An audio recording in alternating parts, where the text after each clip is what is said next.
Carly, thank you for joining us today, and we welcome you to talk about your artwork and everything. But first of all, introduce yourself.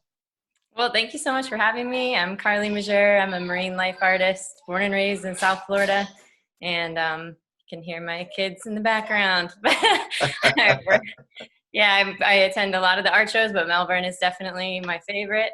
I always enjoy the setting and the people and all the other artists. So I'm sad we can't be there this year, but I'm really happy we can continue it virtually. This is awesome.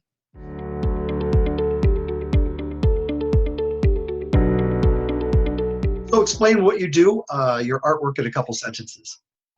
So I paint with watercolor mostly, also acrylic and sometimes oil pastel on nautical charts. And when I started out, it was on authentic nautical charts from the 80s because my friend's dad was a treasure hunter and with Mel Fisher and a boat captain, and he'd given me all these charts. And then as I've evolved the last 7 years, I started like blowing up and cropping and digitally altering the charts. Lately, my new series is called the Nautical Creatures, and I've blacked out the chart, basically making like an X-ray, so it looks more like constellations. And now I'm experimenting with other colors, so just kind of relating the fact that we share this world with these creatures, and you see all these, man-made lines and numbers and very geometric kind of man-made stuff with the organic coastline, and then I try to make it flow together so that it asks, like, how do we interact with nature and how are we going to protect it?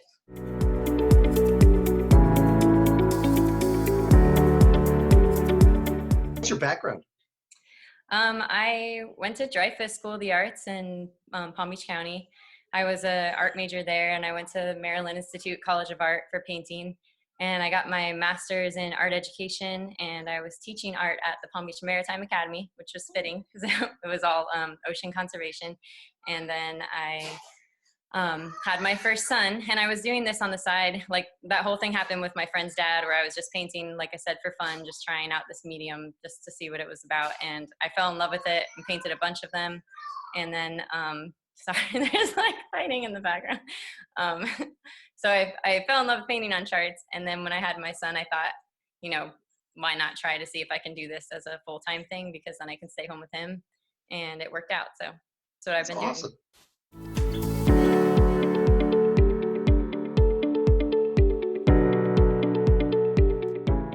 Who are your influences growing up?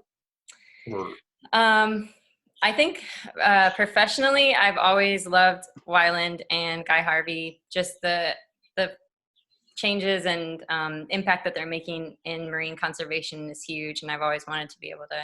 And I mean, that was when I started the series. Was like, all right, I'm going to give back right away. And I found a local Palm Beach reef rescue that I just would donate things to, and we kind of worked together on stuff. So that was just always my goal if I was going to do marine life somehow, if I ever went back to it, because I did portraits and figures first, like only people. I just really like trying to make it look like that person and capture their personality.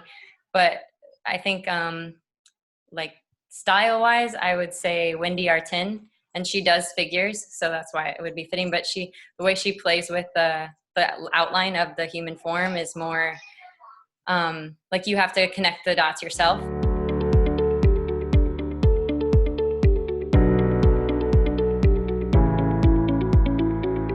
I mean, I did art of all kinds for a very long time. I mean, like I said, I went to Dreyfus School of the Arts, and I've been painting as a little kid. But I think as soon as I found the thing I was truly passionate about, it just turned into a business. It wasn't, they don't tell you at art school that you're going to have to own your own business. So that would be my first thing of advice. My first point of advice would be to like go read some business books or take a class in business, because it's definitely a business and you have to figure out how to run it. But then my other point of advice is to definitely do what you love, because then the rest of it kind of falls into place. Because I had done portraits of people, like I said, I'd done all kinds of different things, but until it connected with my real life passions, did I finally have something that drove me to keep wanting to create, to keep connecting with people, to keep, interacting, because artists can sometimes be a little more like solitary. You're doing your own thing and you're working by yourself, and you don't need to share, you don't want to share. But when it's something that you're passionate about, it's not about you anymore. It's about that thing, your passion. And then you're like I said, connecting with lots of people. So my point of advice would be definitely just find something that you truly enjoy in your life that you can show people in your work, and then it all like falls into place.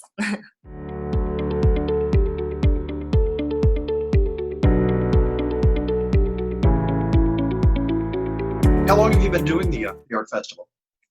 I think that I started at Melbourne maybe my third year. So this would be like the fifth show, maybe fifth or, yeah, like fifth or fourth. I think fifth. We'll Were say you fifth. downtown? Did you start downtown? Yes, yeah. We Yeah. started downtown. I like the downtown, but it was pretty crowded and also a lot hotter. I feel like there's way more shade in the park.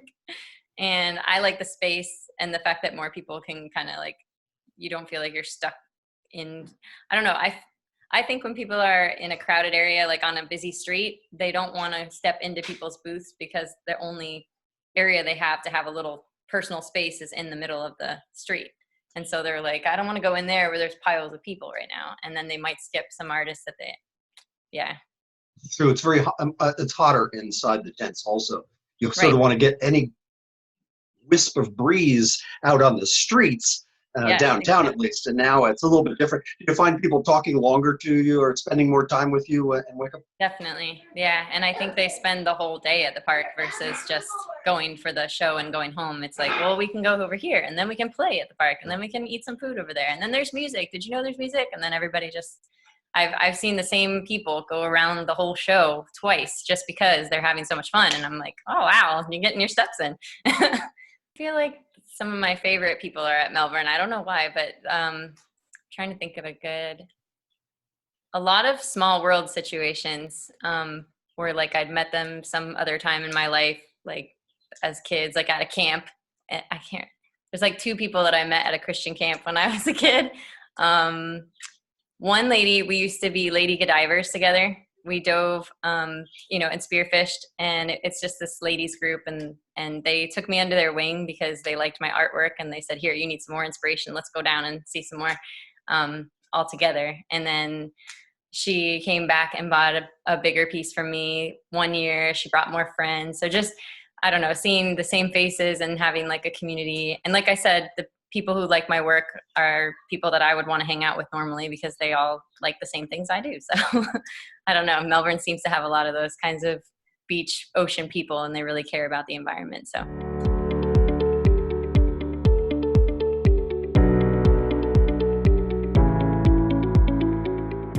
Do I recall one of your pieces being on one of our posters?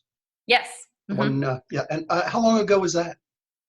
That was 2018, I believe. Yeah.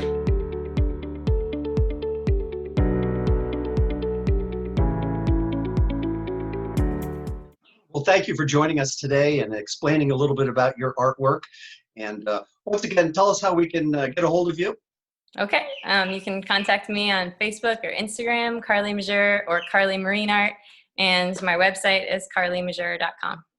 Carly, we can't wait to see you live and in person, hopefully next year, and in other shows starting this fall. And thanks again for spending some time with us, and good luck. And keep up the beautiful artwork. It's gorgeous. Thank you so much for having me.